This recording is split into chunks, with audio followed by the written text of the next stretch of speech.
Et pour aborder la rencontre entre le président Abdel Fattah el-Sisi et le président palestinien Mahmoud Abbas, nous avons le plaisir d'accueillir M. Youssef Abdelkader. Vous êtes journaliste, vous travaillez en Europe et vous suivez tout ce qui se passe dans notre région. Alors, comment vous trouvez, quelle est l'importance de cette rencontre entre les deux présidents ? Bonsoir, monsieur. Bonsoir. En fait, on trouve que l'Égypte, il est toujours, il a pris sa place. L'Égypte, c'est un partenaire qui est très important pour tous les pays arabes, surtout dans les cas palestiniens. Et l'Égypte se porte toujours, et c'est tout à fait normal que le président Abbas qui passe en Égypte pour savoir le futur de cette crise, parce que maintenant, vraiment, cette crise, c'est une grande catastrophe humanitaire, parce que si on voit qu'est-ce qui s'arrive à Gaza, c'est vraiment que tout le monde entier qui voit comment qu'est-ce qui se passe au Gaza et surtout comment l'Égypte va réagir. Tout le monde attend que l'Égypte va réagir, comment il va réagir. Alors l'Égypte a pris sa place comme d'habitude, comme toujours, et c'est ça qui montre que l'Égypte est toujours à sa place, qui est toujours le grand frère pour tous les pays arabes, et c'est tout à fait normal. Et surtout pour les Palestiniens, bien sûr. Alors, si vous pouvez nous faire un bref aperçu de la situation à Gaza aujourd'hui. Aujourd'hui, vraiment, c'est une grande catastrophe qui tout le monde y savent. Au début de cette catastrophe humanitaire, il n'y a personne qui l'a imaginé que ce sera comme ça. Il y avait plusieurs pays qui ont supporté les occupations israéliennes, mais maintenant, il y en a beaucoup de pays, surtout européens, qui savent très bien que les occupations israéliennes, ils sont déjà fait un grand faute. Et c'est plus tiré. Qu'est-ce qu'ils ont déjà commencé? C'est pour ça ils savent, et tout le monde ils savent maintenant qu'est-ce qui se passe là-bas à Gaza, et tout le monde attend comment on peut arrêter cette guerre, comment on peut arrêter tous les bombardements, et surtout les femmes, les enfants, les vieux, et il y en a beaucoup les victimes civiles surtout, qui sont maintenant dans un grand problème, et j'espère qu'on peut trouver le plus vite possible en solution pour arrêter tous les bombardements, parce que si ça continue comme ça, je crois que ce sera une grande catastrophe pour toutes les régions, et c'est ça c'est pour ça maintenant tout le monde commence à trouver et chercher les grandes solutions, et je crois que les plans que l'Égypte a demandé, et il faut d'abord, bien sûr, comment l'Égypte l'a montré. On doit arrêter d'abord la guerre, et on doit trouver une bonne solution pour les Palestiniens qui Gaza. Il doit être toujours et rester toujours palestinien, et rester toujours dans les managements sous la direction exactement palestinienne et dans les territoires palestiniens. Mais bien sûr, c'est ça. Alors, les habitants de Gaza, on sait très bien qu'ils ont besoin de beaucoup d'aide. Et là, c'est le passage, ou bien le point de passage de Rafah en Égypte qui fait passer, ou qui permet le passage des aides humanitaires. Est-ce que, parler des efforts, soit de l'Égypte, soit des pays du monde, pour présenter des aides humanitaires aux Palestiniens? Il y a beaucoup de pays, il y a beaucoup d'États qui sont déjà essayés d'envoyer beaucoup d'aide humanitaire, mais c'est dommage que c'est pas tout qui arrive. Les Israéliens arrêtent toujours l'aide humanitaire. Il y a les médicaments, il y a les voitures, il y a plein de choses, il y a plein d'aide humanitaire, mais ça arrive jamais direct. Alors ça reste toujours. C'est pas suffisant. C'est pas suffisant, et même maintenant avec on a presque plus de 3 mois, et 3 mois, vous voyez, c'est une grande catastrophe, et vraiment il faut aider les Palestiniens, il faut vraiment les peuples de Gaza, ils restent toujours avec l'aide humanitaire, parce que si ça continue comme ça, même si la guerre, on arrête la guerre, mais les catastrophes, ça va rester toujours, parce que maintenant ils sont faim. Vous voyez, les enfants, ils ne trouvent même pas à manger. manger, même pas à boire. Et ça, c'est quoi? On a maintenant 2024 et j'imagine jamais qu'on peut arriver à cette situation. Et surtout maintenant, et avec tous les pays européens, ils savent très bien qu'au début de cette catastrophe, au début de tout ce qui arrive à Gaza, et ils ont pris les fausses décisions, mais maintenant ils savent très bien qu'on doit faire quelque chose, tout le monde doit être uni pour aider les Gaza et trouver une solution. Parce que si ça continue comme ça, et je crois que ce sera vraiment une grande catastrophe. Il n'y a personne qui peut supporter ça. C'est vrai. Là, jeudi prochain, il y aura le Cour pénal international qui va étudier, ou bien il y a un procès devant la Cour présenté par l'Afrique du Sud pour condamner les faits d'Israël. En tant que journaliste, est-ce que vous attendez quand même des résultats positifs de la part du Cour pénal de la Cour pénale internationale? Tout le monde est maintenant essaie de trouver une solution, mais bien sûr tout le monde espère qu'on peut trouver une solution, mais si ça va rester comme ça, vraiment, je ne crois pas qu'il se sera amélioré. Il faut vraiment prendre une décision le plus vite possible. Et si on attend tous les semaines pour les semaines prochaines, il y a une solution, peut-être il y a une solution, ce n'est pas suffisant. Et il faut vraiment, j'espère bien sûr en Afrique du Sud qu'il peut trouver une bonne solution, il peut aider les peuples palestiniens, mais je vois maintenant qu'est-ce qui arrive ici dans notre région et c'est un grand problème. C'est pour ça que je pense que les plus grandes solutions, ça va arriver d'Égypte, de tous les pays. Mais de toute façon, l'Égypte il va présenter ici dans cette coupe, mais les solutions, on doit vraiment trouver une solution pour toujours. Ce n'est pas une solution pour quelques jours et après ça continue. Non, il faut vraiment trouver, surtout l'aide humanitaire, il faut arrêter les bombardements, il faut faire un État palestinien libre pour les peuples palestiniens qui peuvent vivre.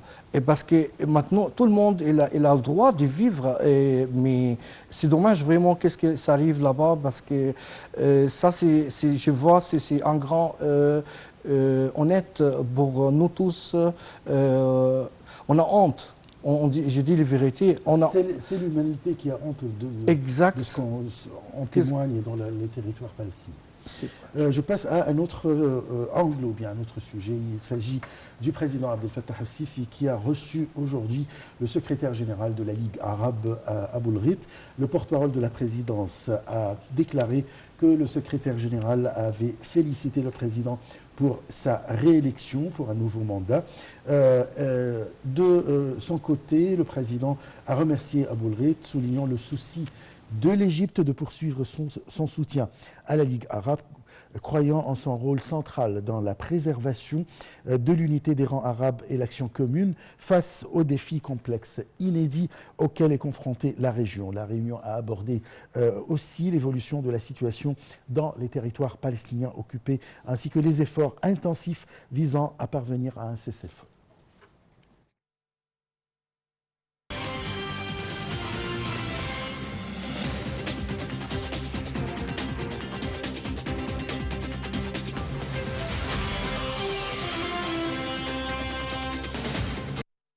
Le président Abdel Fattah el-Sisi a reçu aujourd'hui le secrétaire général de la Ligue arabe, Ahmed Aboul Rit. Le porte-parole officiel de la présidence de la République, le conseiller Ahmed Fahmi, a déclaré que le secrétaire général de la Ligue arabe a félicité le président al-Sisi pour sa réélection pour un nouveau mandat présidentiel, lui exprimant ses vœux pour plus de succès et progrès au profit du peuple égyptien et de la nation arabe. Le président al-Sisi a pour sa part remercié M. Aboul Rit, soulignant le souci de l'Égypte de poursuivre son soutien à la Ligue arabe, croyant en son rôle central dans l'action arabe commune et en préservant l'unité des rangs arabes face aux défis complexes et sans précédent auxquels la région est confrontée. Dans ce contexte, la réunion a abordé les questions et les défis les plus importants, notamment l'évolution de la situation dans les territoires palestiniens et dans la bande de Gaza.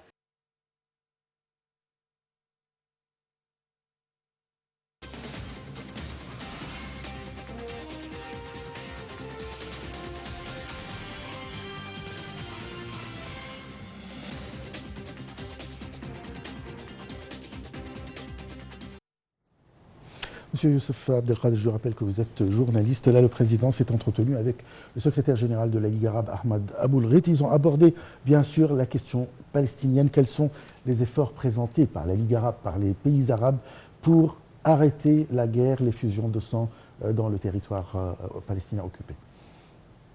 Je trouve que c'est une étape forte que les Ligues arabes qui montre que tous les pays arabes ils sont ensemble et on n'accepte pas de la guerre, surtout dans notre région.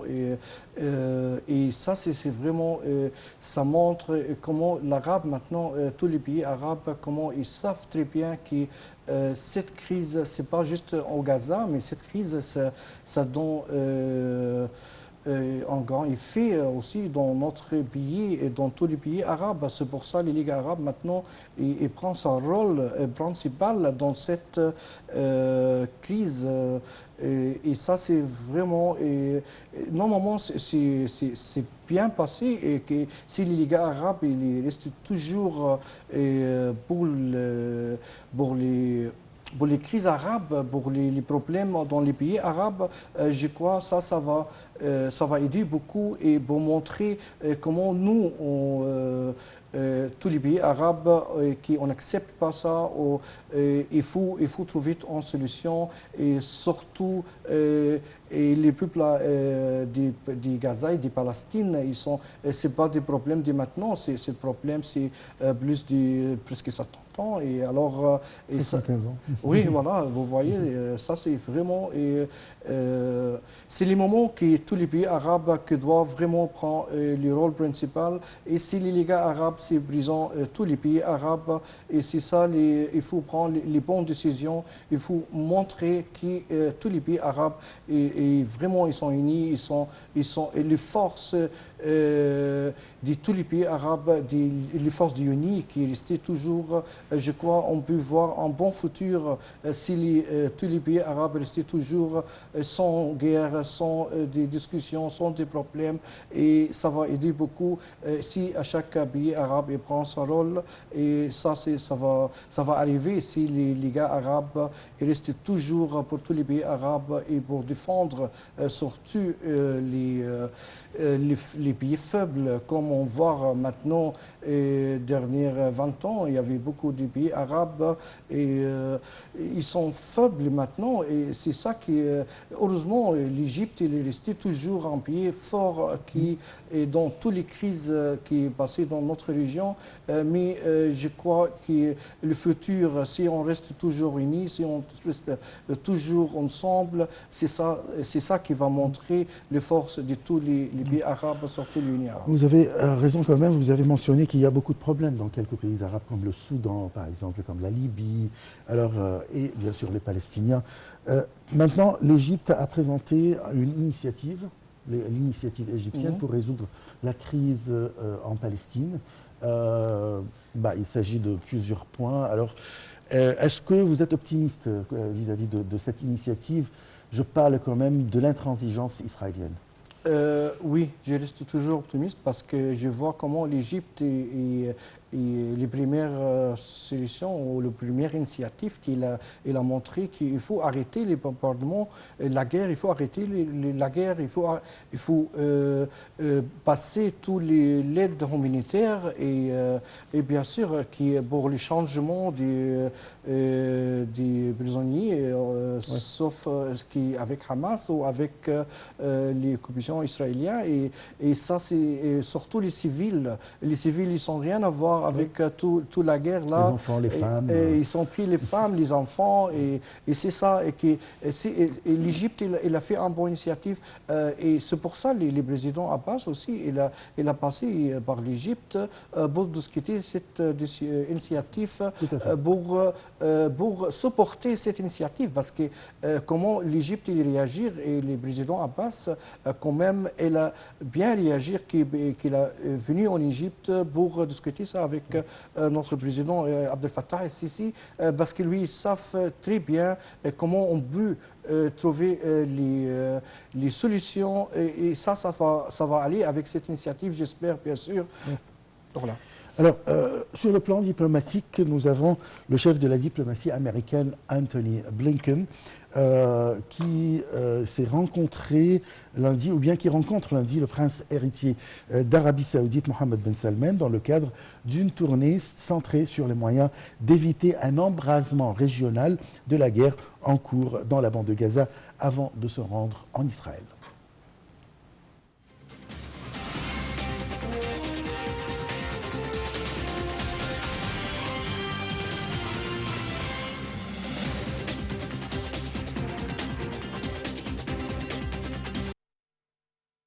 Le chef de la diplomatie américaine, Anthony Blinken, est attendu en Israël pour tenter d'obtenir une désescalade de la guerre à Gaza et empêcher sa contagion au Liban, où, selon une source sécuritaire, une frappe israélienne a tué lundi un chef militaire du Hezbollah. La montée de tension alimente les craintes d'un embrasement régional, alors que la guerre d'Israël contre le Hamas palestinien dans la bande de Gaza est entrée dans son 4e mois. Le secrétaire d'État américain a averti que le conflit pourrait aisément se métastaser à l'issue de l'étape qatari de sa tournée dans la région dimanche, la 4e depuis le début de la guerre. Les efforts se poursuivaient pour la libération des otages toujours détenus des deux côtés. L'offensive israélienne a fait 23 084 morts à Gaza, majoritairement des civils, selon un nouveau bilan lundi du ministère de la Santé du Hamas. Les bombardements y ont rasé des quartiers entiers, déplacé 85% de la population et provoqué une crise humanitaire catastrophique selon l'ONU. Les opérations israéliennes qui se poursuivent sans répit ont fait 73 morts et 99 blessés ces dernières 24 heures dans le centre de Gaza. L'armée de l'occupation a annoncé des frappes à Khan Younis, principale ville du sud du territoire assiégé, et nouvel épicentre des combats, tuant 10 terroristes se préparant à tirer des roquettes sur Israël. Lundi matin, une frappe à Rafah, à la pointe sud de Gaza, a aussi détruit une voiture. 2 journalistes y ont été tués dimanche par une frappe israélienne sur leur véhicule. Un 3e journaliste à bord a été grièvement blessé. L'armée de l'occupation a assumé la responsabilité de ce tir. Ces décès portent à au moins 79 le nombre de journalistes et professionnels de médias, majoritairement palestiniens, tués depuis le 7 octobre. Le conflit a aussi fait monter la violence à un niveau inédit depuis près de 20 ans en Cisjordanie, territoire occupé par Israël depuis 1967. 9 Palestiniens y ont été tués dimanche, dont 7 dans un raid israélien à Jénine, bastion des factions armées palestiniennes dans ce territoire. À la frontière nord d'Israël, l'armée a de nouveau procédé à des tirs vers le sud du Liban lundi matin. Dans la nuit, elle a affirmé y avoir mené des raids aériens contre 2 sites du Hezbollah. Les affrontements dans cette zone se sont encore intensifiés après l'assassinat attribué à Israël mardi, dans un fief du Hezbollah à Beyrouth, de Saleh el-Arouri, numéro 2 du Hamas, organisation classée terroriste par les États-Unis et l'Union européenne.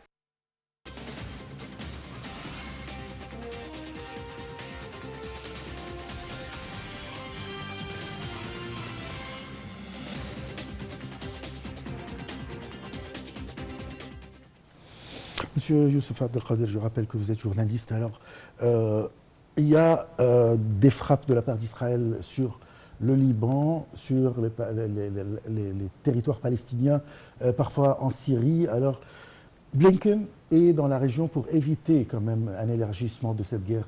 Votre commentaire? C'est tout à fait normal il ne faut pas élargir la guerre, parce que si ça restait tout comme ça, alors comme on a vu en Liban ou en Palestine, et on ne sait jamais, par après, il y a Yémen et l'autre, il y a plein. Avec les Houthis, voilà, exactement. Alors ça, c'est vraiment...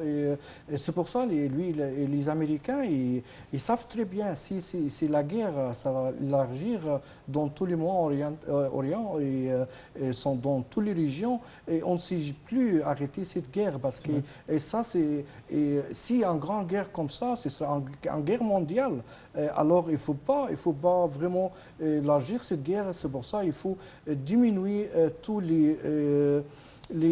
l'agression, la guerre, c'est pas une solution. Et on peut trouver toujours les bonnes solutions politiques, et c'est pour ça M. Anthony Blinken il est venu pour trouver une solution avec tous les pays arabes pour éviter ça. Et lui, ils savent très bien que c'est maintenant.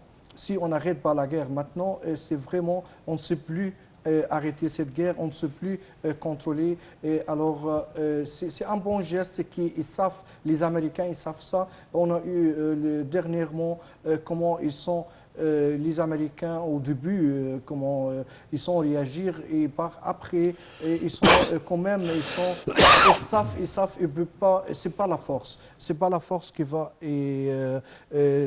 trouver les solutions, c'est les politiques. C'est pour ça. C'est l'étape de négociation. Exact. Alors, Blinken se dirige après l'Arabie Saoudite, il va se diriger en Israël. Est-ce que vraiment les États-Unis ont la main haute sur Israël? Est-ce que s'il demande à Israël de faire ça, est-ce que Israël va céder?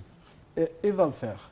L'Israël, ils savent très bien que les États-Unis, c'est les grands frères qui sont les Américains, sont les États-Unis, et l'Israël, il n'a pas assez de force pour défendre. Alors, si les grands frères d'Israël, il va dire arrête, il va arrêter.